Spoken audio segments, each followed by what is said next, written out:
नमस्कार दोस्तों, स्वागत है आप सभी का हमारे चैनल सुविद्या में। आज हम बात कर रहे हैं क्लास 9th का chapter number 1 matter in our surroundings, यानी हमारे आसपास के पदार्थ। सराउंडिंग का मतलब होता है हमारे आसपास के, और मैटर का मतलब है भाई कोई पदार्थ की अगर हम बात करें तो शुरू करते हैं हम हमारा आज का जो चैप्टर है। As we look at our surroundings, we see a large variety of things with different shapes, size and textures. अगर हम हमारे आसपास देखते हैं तो हम क्या देखेंगे कि यहाँ पर बहुत सारी वेराइटीज़ हैं डिफरेंट शेप, साइज और टेक्सचर्स की। आप हम अपने आसपास बहुत सारे प्लांट्स देखते हैं, अलग अलग एनिमल्स देखते हैं, बहुत सारी नॉन लिविंग थिंग्स देखते हैं। तो ऐसा तो नहीं कि सभी की सभी इसकी साइज या शेप या फिर उनकी जो बनावट है एक सी है, नहीं होती है। तो हम हमारे आसपास अलग अलग आकृति, अलग अलग आकार और बनावट की चीजें देखते हैं। Everything in this universe is made up of material which scientist have named matter. तो इसके आधार पर हम क्या कह सकते हैं कि पूरे विश्व में कोई भी वस्तु जो है किसी ना किसी मटेरियल की बनी होती है, किसी ना किसी सामग्री की बनी होती है, और उसी को साइंटिस्ट ने नाम दे दिया है मैटर। ठीक है, अगर मैं बात करती हूँ भाई ये पेंसिल है तो ये किसी ना किसी मटेरियल की बनी होगी, तो ये भी एक किसका बात हो गई, ये एक मैटर हो गया। The air we breathe, the food we eat, stones यानी पत्थर, cloud, stars, plants, animals, even drop of water and particles of sand. ठीक है, यानी एक रेत का कण ले लें, पानी की बूंद ले लें, पेड़ पौधे, पशु, तारे, बादल, ये सभी चीजें जो हैं वो क्या हो जाएंगी, ये सभी कोई ना कोई मैटर होंगी, ये सभी कोई ना कोई पदार्थ हैं। So we can also see As we look around that, all the things mentioned above occupy space। अब अगर हम ये सारी चीज़ें देखते हैं तो ये सारी चीज़ें, एक इम्पॉर्टेंट चीज़ है कि ये सभी चीज़ें जो हैं उनका कोई ना कोई वो जगह रखती हैं, स्पेस उनका होता है, और दे हैव मास, और इनमें क्या होता है, कुछ द्रव्यमान होता है। अब कई बार हम कंफ्यूज हो जाते हैं, मास क्या है, तो मास हम कह सकते हैं कि amount of matter contain in any object. Okay भाई, कोई भी ऑब्जेक्ट में मैटर का कितना अमाउंट है उसे क्या कहा जाता है, मास कहा जाता है। और अगर हम एसआई पद्धति के आधार पर देखें तो इसकी जो यूनिट होती है, नीचे दी हुई है किलोग्राम, इसकी यूनिट होगी। इन अदर वर्ड्स हम क्या कह सकते हैं कि जो मैटर होता है उसमें ये दोनों चीज होती है, मास भी होता है और वॉल्यूम भी होता है। ऐसा यूनिट अगर हम वॉल्यूम की देखें तो किसमें मेजर किया जाता है, हम जनरली लीटर में से मेजर करते हैं। अब हम बात कर लेते हैं आगे। Since early times human being have been trying to understand their surroundings. तो बहुत पहले के जमाने से, प्राचीन काल से ही जो मनुष्य है वो सराउंडिंग्स के बारे में भी, आसपास क्या है, कैसे है, क्यों है, किससे बना हुआ है, ये सारी चीजें समझने की कोशिश करता आ रहा है। जो हमारे अर्ली इंडियन फिलोसोफर्स थे, भारत के जो पुराने दार्शनिक रहे हैं, उन्होंने क्या कहा था कि कोई भी जो मैटर होता है, कोई भी जो पदार्थ होता है, वो पंच तत्वों से मिलकर बना होता है। कौन कौन से हैं 5 तत्व? एयर हवा, अर्थ पृथ्वी, फायर आग, आकाश, और वाटर यानी पानी। तो इन 5 चीजों से, इन 5 मूलभूत तत्व जो हैं उनमें उन्होंने, भारत के जो फिलोसोफर थे, उन्होंने वर्गीकृत किया था हमारे मैटर को। Now according to them everything living और non living was made up of these 5 basic elements. तो उनके अनुसार क्या कहा गया था कि चाहे कोई लिविंग चीज हो या फिर नॉन लिविंग वस्तु हो, वो सभी इन 5 एलिमेंट से ही बनी हुई मानी जाएगी। उस समय जितने भी, जो हम कह सकते हैं ना, यूनानी दार्शनिक थे, जो ग्रीक के जो फिलोसोफर थे, उन्होंने भी इसी चीज को मान लिया था। यानी इंडियन फिलोसोफर के द्वारा जो बात कही गई थी, ग्रीक फिलोसोफर ने भी उनकी बात को पूरी तरीके से मान लिया था। अब मॉडर्न टाइम आया जब, so modern day scientist have evolved 2 types of classification of matter. अब जो आधुनिक वैज्ञानिक थे उन्होंने पदार्थ को या मैटर को 2 भागों में बांटा। कितने टाइप्स में डिवाइड किया? 2 टाइप्स में डिवाइड किया। पहला उन्होंने कहा कि भाई उनकी फिजिकल प्रॉपर्टी के आधार पर हम बताएं, और दूसरा उन्होंने कहा कि उनका केमिकल नेचर के आधार पर हम क्लासिफाई कर सकते हैं। तो देखिए, फिजिकल प्रॉपर्टी यानी जो चीज हम देख कर बता सकते हैं, कोई चीज को देखकर उसके बारे में बताना, वो फिजिकल प्रॉपर्टी में आ जाएगा। ठीक है, और केमिकल किस प्रकार की रिएक्शंस हो रही हैं, वो केमिकल नेचर के अंतर्गत आ जाएंगी। सो यहाँ पर इस चैप्टर में हम फिजिकल प्रॉपर्टीज पर ध्यान देंगे और अगले चैप्टर्स में हम केमिकल नेचर के बारे में पढ़ेंगे कि भाई मैटर में कौन कौन सी केमिकल नेचर्स या केमिकल रिएक्शंस होती हैं। तो यहाँ तक तो जनरल सी बात थी। सबसे इम्पोर्टेंट बात क्या थी कि जितनी भी मैटर होता है उसमें कोई ना कोई मास होता है, दे ऑल्सो हैव स्पेस, ये इम्पोर्टेंट बात थी। और इसके बाद जो मॉडर्न साइंटिस्ट हैं उन्होंने क्या कहा है कि भाई फिजिकल प्रॉपर्टीज और केमिकल नेचर के बेस पर हम मैटर का क्लासिफिकेशन कर सकते हैं। तो अब फिजिकल नेचर हम देख लेते हैं किसी भी मैटर की। तो पहली बात कि कोई भी जो मैटर है वो किससे बना हुआ है, पार्टिकल्स से बना हुआ है। अगर हम बात करते हैं फिजिकल नेचर ऑफ मैटर, तो यहाँ पर सबसे इंपॉर्टेंट बात क्या है कि matter is made up of particles, यानी छोटे छोटे कणों से मिलकर, छोटे छोटे पार्टिकल से मिलकर कोई भी मैटर बना हुआ होता है। For a long time two schools of thought prevailed regarding the nature of matter. अब बहुत समय तक हम भाई कोई भी मैटर किस प्रकार का होता है इसके बारे में लोगों की अलग अलग विचारधाराएं थे, अलग अलग थॉट्स थे। भाई कुछ जो थे वो मानते थे कि ये पूरा टुकड़े की तरह है, भाई मैटर जो है वो छोटे छोटे पार्टिकल्स में बटा नहीं है, वो पूरा का पूरा एक टुकड़ा है। लेकिन कुछ लोगों का मानना था कि भाई रेत के जैसे छोटे छोटे सैंड के पार्टिकल्स होते हैं ना, पार्टिकल्स लाइक सैंड, वो उसकी तरह है। तो लोगों की क्या थी, अलग अलग विचारधाराएं थी। और लोगों का मानना था या तो ये लकड़ी के टुकड़े की तरह है या फिर ये रेत के कणों से मिलकर बना हुआ है, कि कणों की तरह मिलकर बना हुआ है। तो इसके लिए फिर हमने क्या करते हैं, एक एक्टिविटी देख लेते हैं। सिंपल सी एक्टिविटी है। सिंपल सी एक्टिविटी में आपको क्या करना है कि 100 ml बीकर एक लेना है और उसे आधा किससे फिल कर लेना है, पानी से फिल कर लेना है।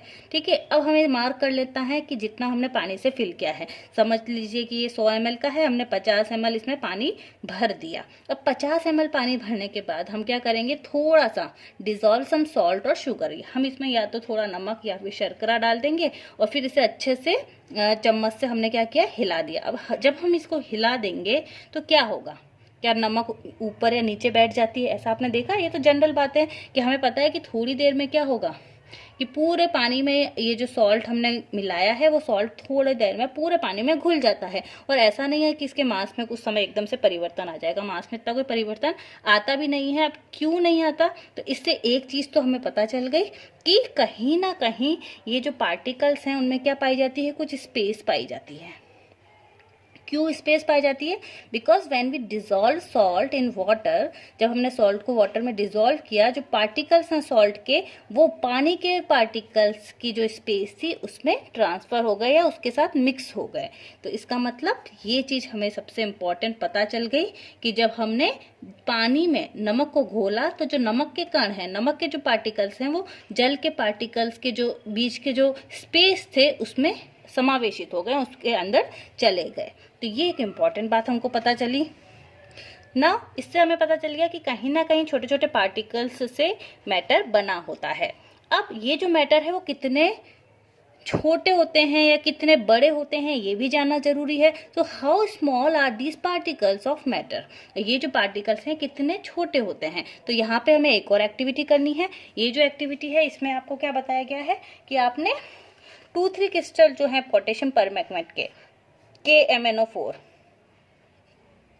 पोटेशियम परमैंगनेट एक केमिकल है और इसके हमने क्या किया, 2 से 3 क्रिस्टल जो हैं वो यूज करेंगे और उनको हमने किसमें डाला है, उसको हमने डाला है पानी में। ओके, अब ये देखिए 100 ml वाटर लिया, उसमें 3-4 टुकड़े जो हैं KMnO4 के डाले। जैसे हम KMnO4 को डालते हैं जो कलर है पानी का वो कैसा हो जाएगा, पिंक कलर हो जाएगा। कलर कैसा हो जाता है आपको क्लियर यहाँ दिख भी रहा है कि पिंक कलर हो गया। अब हम क्या करेंगे कि हमने 90 ml जो है अलग अलग उसके अलावा भी बीकर रख दिए हैं साइड में, और यहाँ से हमने 10 ml लिया और ये 10 ml हमने नेक्स्ट क्लियर वाटर में, ठीक है, पहले वाटर कैसा है एकदम क्लियर ट्रांसपेरेंट वाटर जो है वो हमने लिया और फिर हमने 10 ml जो पोटेशियम परमैंगनेट वाला जो ये पानी था वो यहाँ पर ट्रांसफर कर दिया। तो अब ये 100 ml हो चुका है।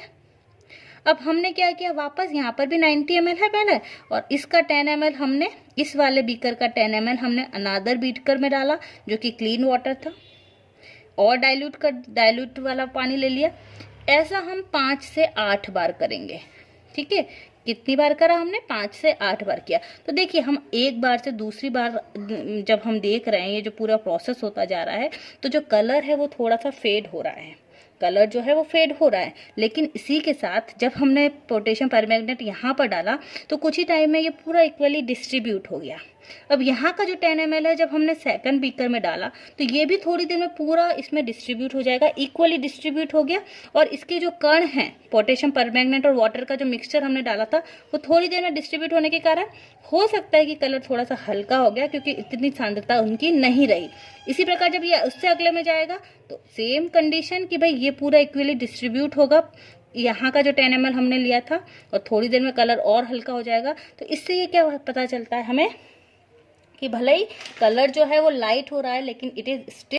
तो इस एक्सपेरिमेंट से हमें क्या पता चलता है, that just a few crystal of potassium permanganate can colour a large volume of water. यानी थोड़े से हमने 2-4 कण लिए, वो बहुत सारे वाटर को, लगभग 1000 लीटर के वाटर तक का कलर को चेंज कर सकता है।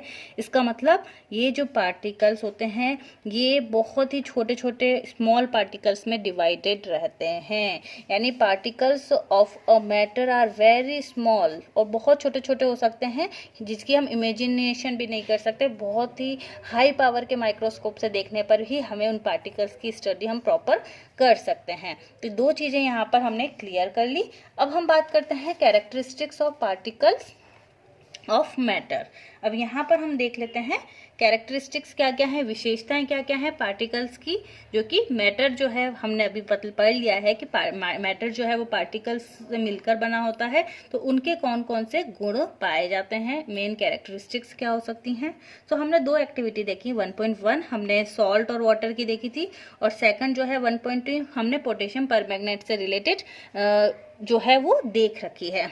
So we saw the particles of sugar, salt, हम डिटॉल का प्रयोग भी कर सकते हैं, हमने पोटेशियम परमैंगनेट का भी प्रयोग किया। तो ये क्या होता है, पानी में इवनली डिस्ट्रीब्यूट हो जाते हैं, यानी समान रूप से डिस्ट्रीब्यूट हो जाते हैं। सिमिलरली व्हेन वी मेक, अगर आपने चाय बनाई हो या कॉफी बनाई हो या नींबू पानी बनाया हुआ, तो उसमें क्या होता है भाई, एक प्रकार का जो पार्टिकल है आपने क्या किया, अपने गिलास में पानी लिया, पानी आपने शक्कर ऐड कर दी। शक्कर ऐड करने के बाद क्या होगा भाई, एक इसके पार्टिकल्स जो हैं वो इसके पार्टिकल्स के साथ क्या होंगे, मिक्स होंगे। क्यों, क्योंकि दोनों ही पार्टिकल्स में कुछ स्पेस है। तो पहली इंपॉर्टेंट बात क्या हो गई कि particles of matter have space between them, यानी कोई भी मैटर जो है उसके जो कण होते हैं, पार्टिकल्स होते हैं, उनके बीच में रिक्त स्थान पाया जाता है, कुछ स्पेस पाया जाता है जिसमें वो समाविष्ट एक दूसरे के बीच में हो जाते हैं। सिंपल सी बात है। इससे हम एक्सपेरिमेंट से भी पता चल गया कि जब हमने पानी में शुगर को मिलाया तो शुगर और पानी के जो कण हैं वो आपस में एक दूसरे से, उनके बीच में जो स्पेस है उसके कारण वो एक दूसरे से इवनली डिस्ट्रीब्यूट जो है वो पानी के अंदर शुगर हो जाती है। दूसरा हम यहाँ पर बात देख लेते हैं, दूसरी इंपॉर्टेंट चीज क्या है यहाँ पे, particles of matter are continuously moving. बहुत इंपॉर्टेंट बात है कि जो पदार्थ के कण हैं वो हमेशा मूव करते रहते हैं, कंटिन्यूअसली उनमें गतिशीलता पाई जाती है। ठीक है, मूविंग, और जो जिनमें भी गतिशीलता पाई जाती है ध्यान रखें उनमें काइनेटिक एनर्जी होती है। जिनमें भी मूविंग नेचर होता है, अगर मैटर का मूविंग नेचर है, इसका मतलब उनमें क्या है, काइनेटिक एनर्जी पाई जाती है। फिजिक्स में हम डिटेल में इसके बारे में और पढ़ेंगे, लेकिन अब देखिए यहाँ पर आपने क्या किया कि कक्षा के किसी कोने में एक बुझी हुई अगरबत्ती रख दी। अब उसकी सुगंध लेने के लिए आपको इसके कितने पास जाना पड़ेगा, और फिर आपने क्या कर दिया, अगरबत्ती को जला दिया। अब जला दिया तो क्या है भाई, दूर से आपको उसकी खुशबू आ जाएगी।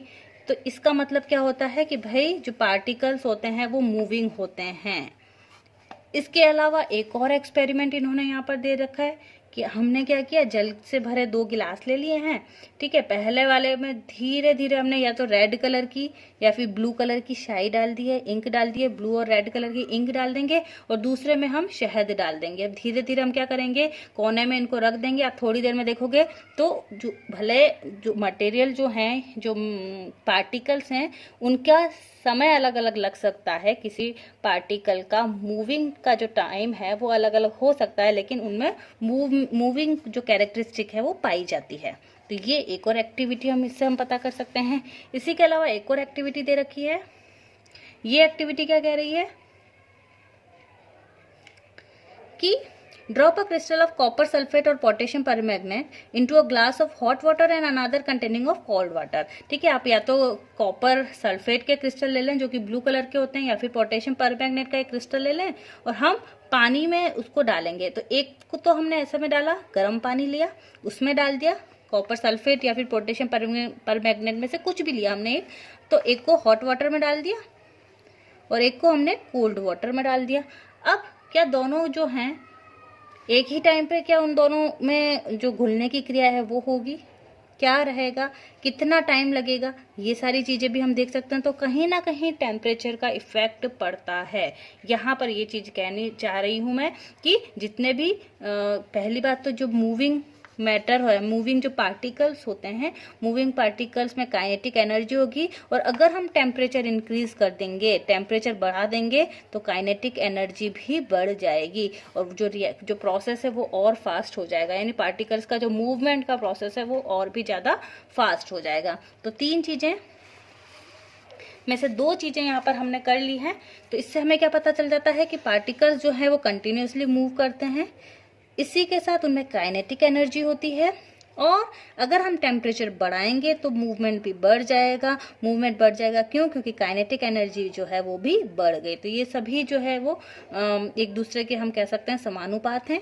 इन the above three activities we observe that particles of matter intermix on their own with each other. ठीक है, एक दूसरे से क्या हो जाते हैं, इंटरमिक्स हो जाते हैं, और उनके बीच में जो स्पेस है उसको वो भर देते हैं। ओके, किस प्रोसेस के थ्रू बढ़ सकते हैं ये? By the diffusion. तो डिफ्यूजन का प्रोसेस इनमें पाया जाता है, और उसके माध्यम से हीटिंग, डिफ्यूजन, इन सभी प्रोसेस के कारण ये जो पार्टिकल्स का मूवमेंट है वो हम और ज्यादा फास्ट कर सकते हैं। अब तीसरी इंपॉर्टेंट चीज क्या हो जाएगी यहाँ पर, particles of matter attract each other, कि जो पदार्थ के कण होते हैं वो एक दूसरे को आकर्षित भी करते हैं। कैसे करते हैं, इसका एक हम सिंपल सा यहाँ पर एग्जाम्पल दिया हुआ है। क्या है वो एग्जाम्पल, ये हम देख लेते हैं। तो देखिए, एक खेल को मैदान में खेलें। ठीक है, अब यहाँ पर एक अलग अलग चीजों को बताकर एक समूह बनाया गया है, श्रृंखला बनानी है। तो सबसे पहले क्या हो रहा है कि यहाँ पर जो पहला समूह है वो ईद मिशमिन नर्तकों की तरह एक दूसरे को कसकर पकड़ लिया है। ठीक है, एक प्रकार का डांस होता है जिसमें लेडीज एक दूसरे को कस के पकड़ लेती हैं। एक तरीके से तो आपको इस तरीके से खड़ा होना है बच्चों को कि वो एक दूसरे को एकदम कस के पकड़ लें। जो सेकंड ग्रुप है उनको क्या करना है, एक दूसरे के सिर्फ हाथ पकड़ने हैं। तीसरा जो ग्रुप होगा, तीसरा ग्रुप में क्या होगा कि एक दूसरे को अंगुली के सिरे से छू लेना है। और जो चौथा होगा वो छोटे छोटे टुकड़ों को हम कह सकते हैं कि समूह में इनमें बांट दिया है हमने, जितने भी जो है उनको अलग अलग टुकड़ों में बांट दिया है। तो अब आप मुझे बताएं कि कौन से टुकड़े को तोड़ना आसान होगा। जो लास्ट वाला है जहाँ पे बहुत कम बॉन्ड जो है सिर्फ उंगलियों से मिलाकर लेडीज खड़ी हैं, वो सबसे ज्यादा इजी होगा। वनस्पत की ऐसी लेडीज जो कि एक दूसरे से पूरा बैक एंड लॉक आर्म्स के थ्रू एक दूसरे से कनेक्टेड हैं। तो यहाँ पर इसी एक सिंपल से एग्जांपल के थ्रू हम बता सकते हैं कि भाई मैटर जो है पार्टिकल्स, जो मैटर के जो पार्टिकल्स हैं वो एक दूसरे को अट्रैक्ट करते हैं, लेकिन जो अट्रैक्शन की जो हम कह सकते हैं सब में एक जैसी नहीं होती है। अलग अलग पदार्थों में ये जो अट्रैक्शन का बॉन्ड है वो अलग अलग होगा। यहाँ पर एक एक्टिविटी दी गई है that take an iron nail, a piece of chalk and rubber band। अब अगर हम इन चीजों को ब्रेक करेंगे या तो हैमरिंग करेंगे या कटिंग करेंगे या इनको रबर को स्ट्रेच भी करेंगे, तो जरूरी नहीं कि सारे के सारे पार्टिकल्स एक ही फोर्स से टूट जाएंगे। हो सकता है किसी को तोड़ने के लिए कम फोर्स की जरूरत पड़े, हो सकता है किसी को तोड़ने के लिए ज्यादा फोर्स की जरूरत पड़े। एक और एक्टिविटी यहाँ पर दी गई है कि एक थाली में जल लेकर उसे उंगली से काटने का प्रयास करो। तो क्या होगा, कोई जल की सतह हम काट सकते हैं, उस समय हम नहीं काट सकते। तो इससे हमें ये पता चल सकता है कि कोई भी जो मैटर होता है उसके पार्टिकल्स के बीच में एक फोर्स काम करता है, और ये जो फोर्स है उन पार्टिकल्स को एक साथ रखने का काम करता है। और ये फोर्स अलग अलग जो पार्टिकल्स हैं या अलग अलग मैटर के जो पार्टिकल्स हैं उसमें अलग अलग प्रकार का होता है। अगर हम चौक की बात करेंगे तो चौक में अलग होगा। हम अगर लोहे के नेल की, हम लोहे की कील की बात करेंगे तो उसमें अलग होगा। रबर बैंड की बात करेंगे तो उसमें अलग होगा। तो यहाँ तक हमने अभी बात करी, इससे रिलेटेड एक दो क्वेश्चन है बहुत सिंपल से, वो हम देख लेते हैं। पहला प्रश्न क्या है, which of the following are matter. अभी यहाँ पे कुछ एग्जाम्पल्स हैं, उनमें से क्या क्या मैटर हैं। देखिए चेयर, चेयर बिल्कुल ये मैटर होगी। उसके बाद एयर, एयर भी मैटर में आएगी। लव, ठीक है, ये लव, जितने भी इमोशंस हैं हमारे, वो इमोशंस मैटर के अंदर नहीं आएंगे। लव नहीं होगा, स्मेल भी नहीं होगा। हम किसी से नफरत कर रहे हैं, हम किसी से प्यार कर रहे हैं, ये सभी मैटर नहीं है, ये कोई पदार्थ नहीं है, ये सब हमारी फीलिंग्स हैं। तो फीलिंग्स को आपको मैटर में नहीं लेना है। तो लव, स्मेल, हेट, स्मेल आ जाएगा, बिल्कुल आ जाएगा, सॉरी, लेकिन हेट नहीं आएगा और लव नहीं आएगा। चेयर आ जाएगा, एयर आ जाएगा, स्मेल आ जाएगा, आलमंड्स आ जाएंगे, थॉट नहीं आएगा। ठीक है, हमारे अगर हम थॉट्स की बात करेंगे तो ये भी नहीं आएगा। कोल्ड नहीं आएगा, लेकिन cold drink will be the example. Smell of perfume ये भी होगा। तो यहाँ पर जो नहीं आएंगे वो हो जाएंगे लव, हेट और थॉट और कोल्ड। तो ये कुछ एग्जाम्पल्स जो कि मैटर के नहीं हैं। अब यहाँ पर सेकंड क्वेश्चन क्या दिया हुआ है, give reasons for the following observations. The smell of hot sizzling food reaches you several meter away, but to get the smell from cold food you have to go close। ठीक है, अब ये तो आप जनरल सी बात आपने भी महसूस की होगी कि जब भी कोई गरम गरम चीज खाना बन रहा होता है ना, पूड़ियाँ जैसे तली जा रही हैं गरम गरम, तो आपको दूर से खुशबू आ जाएगी एकदम से। लेकिन कोई ठंडी पूड़ी रखी हुई है तो क्या आपको उसकी खुशबू आएगी? उसकी खुशबू को सूंघने के लिए आपको क्या करना पड़ेगा? उसके पास जाना पड़ेगा। तो यहाँ पर इसका रीजन क्या है? अब यहाँ पर रीजन गर्म और ठंडे की बात हो रही है, यानी इसका आंसर टेम्परेचर से रिलेटेड होगा। It is because at high temperature the kinetic energy of the molecule is high।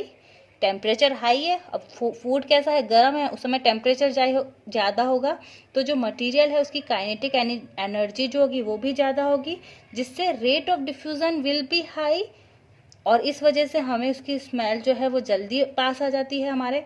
While at lower temperature, अगर टेम्परेचर कम है so rate of diffusion will be low and hence one has to go close to get the smell of the cold food. So that will be the answer. अगला question है, a diver is able to cut through water in a swimming pool, which property of matter does this observation show. So the particle of every matter has a force attracting them। हमने ये तीसरा example यहाँ पर देखा ही था। So this force keep the particle together in a matter। In case of water also, the force of attraction between the particle is less in comparison to solid। So water molecules flow easily, giving way to a diver।